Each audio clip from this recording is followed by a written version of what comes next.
तारीख को दिन को 1:30 बजे उनकी फ्लाइट थी चंडीगढ़ से कश्मीर। तो मेरे से बात हुई तो उन्होंने बोला था, फ्लाइट से ही फ़ोन किया था, 1:30 बजे फ्लाइट निकलेगी और हम जा रहे हैं कश्मीर घूमने, 5 दिन के बाद आएंगे। तो वही मैंने बोला कहाँ भाई, यहाँ आओगे या उधर जाओगे? तो बोले नहीं मम्मी छुट्टी नहीं है, हम डायरेक्ट वहाँ जाएंगे। कौन कौन थे साथ में? हस्बैंड वाइफ थे दोनों। क्या उनको घूमने का शौक था? घूमने का तो उसको शौक था शुरू से ही, हर कंट्री में, बाहर कंट्री में वो जाता था। तो अभी यहाँ आए थे शादी में तो सोचा कश्मीर घूमा, वो नहीं था तो कश्मीर घूम के आते हैं। उनको थोड़ी ये माहौल थोड़ी खबर पता था कि ऐसे होगा हमारे साथ। आपको कैसे जानकारी मिली, किस तरीके से आपको कैसे सूचना मिली? मेरे को सूचना तो आज सुबह मिली है। कल मेरे बेटे को, यहाँ मैं थी नहीं, बाहर गई हुई थी, भाई के यहाँ गई हुई थी, तो वो तो रात को ही निकल गया। उन्होंने बोला मम्मी को नहीं बताना, आज सुबह ही बताया। परिवार में कौन कौन है? हस्बैंड वाइफ है और उनके ससुराल वाले हैं, लड़की दुबई की है। कैसे देखिए आतंकवादी हमला हुआ है, आप मोदी साहब को क्या कहना चाहेंगे जिन्होंने हमला किया, उनको किस तरीके से? मैं तो प्रधानमंत्री से कहना चाहूँगी कि उनके साथ भी वैसे ही जवाब दिया जाए। मेरी बात नहीं हुई, मुझे न्यूज़ मिली इसके बारे में कि 21 तारीख को कश्मीर घूमने गए थे और 22 तारीख को ये कांड हो गया। शादी में घूमने आए थे, यहाँ फ्रेंड की शादी थी उनकी चंडीगढ़ में, वहाँ से शिमला होके फिर वो कश्मीर गए थे घूमने, ऐसे था।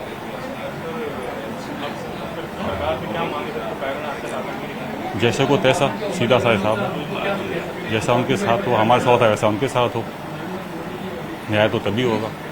हम लोगों को 22 तारीख को शाम को जानकारी मिली रात में कि नीरज को गोली लगी।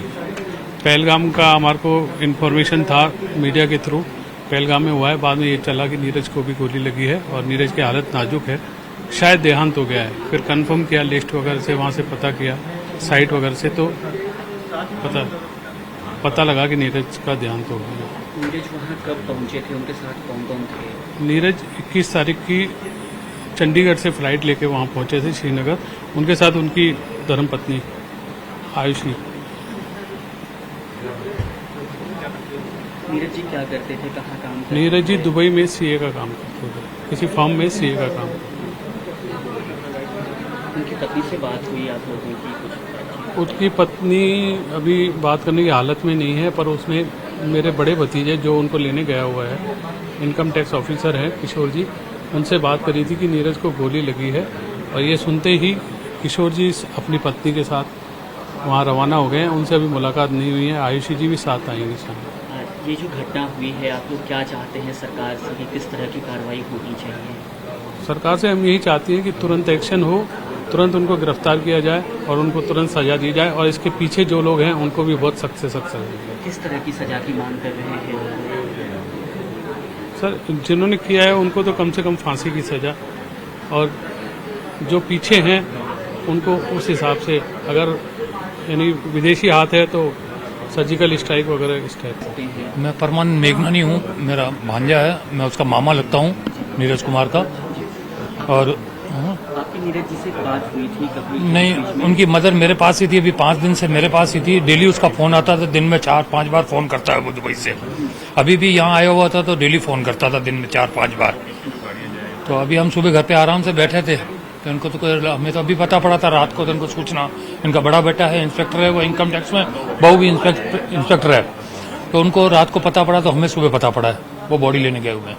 कोलकाता के निवासी समीर गुहा जो है कश्मीर गए थे छुट्टी मनाने के लिए अपनी 17 साल की बेटी और पत्नी के साथ, और कल के जिस तरह से आतंकी हमले के बाद इतने लोगों की जान चली गई, और फिलहाल जो है उनका परिवार बेहद गमगीन है और इस जो है दुख का पहाड़ उन पर टूट पड़ा है। उनके जो पत्नी है शबरी गुहा, उनके भाई हैं यहाँ पर, उनसे बात करेंगे। दादा, कितना डिफिकल्ट है आप लोगों के लिए ये प्रोसेस करना जब ये खबर आप लोगों को मिली?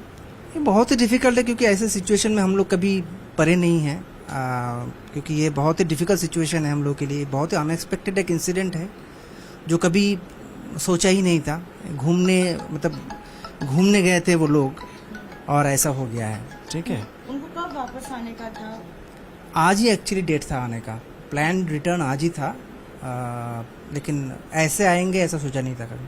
आपकी दीदी से बात हुई, उनकी क्या दीदी से एक्चुअली कल रात को थोड़ा मतलब एकदम ही थोड़ा बहुत, क्योंकि बात करने की सिचुएशन में बिल्कुल भी नहीं थे, तो थोड़ा बहुत ही जस्ट बात हुआ था।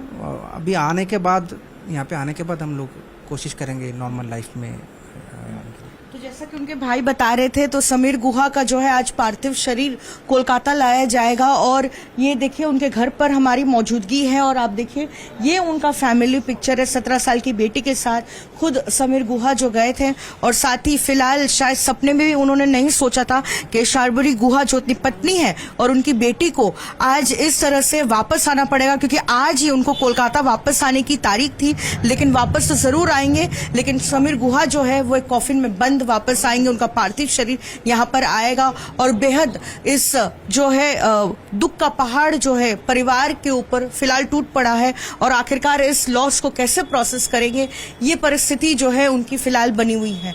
कोलकाता से वीडियो जर्नलिस्ट कौशिक दे के साथ पूजा मेहता, टाइम्स नाउ नव भारत। पहलगाम आतंकी हमले के बाद जो आतंक विरोधी अभियान शुरू किया गया है वो लगातार जारी है। मेरे सहयोगी शफीक आपको तस्वीरों के माध्यम से दिखाएंगे।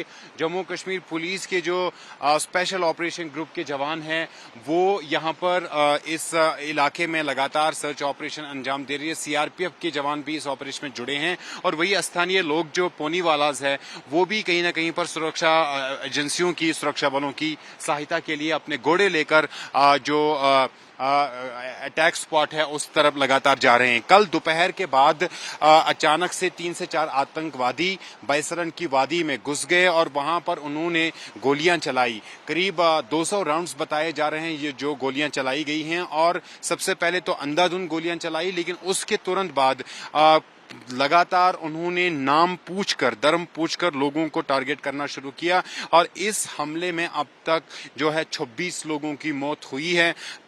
ये वो तमाम लोग थे जो जम्मू कश्मीर घूमने के लिए आए थे, पहलगाम की बैसरन वादी में जो है अपनी छुट्टियां मनाने के लिए यहां पर पहुंचे थे। तो इन्हीं लोगों को, इन्हीं पर्यटकों को बैसरन की वादी में निशाना बनाया गया, और अब उसके बाद सबसे पहले सुरक्षा बलों ने रेस्क्यू और इवैक्यूएशन का ऑपरेशन शुरू किया। उस ऑपरेशन में तुरंत जो पर्यटक है, जो घायल पर्यटक है, उन्हें सबसे पहले प्राथमिकता के साथ पहलगाम के सब डिस्ट्रिक्ट हॉस्पिटल में जो है पहुंचाया गया। उसके बाद जो गंभीर रूप से घायल हुए थे उन्हें एयरलिफ्ट किया गया, और उसके साथ साथ जो बाकी जिन लोगों की मौत हुई थी बैसरन वादी में, जिन पर्यटकों की मौत हुई थी, उनको जो है यहाँ से निकालने का जो है कार्य किया गया।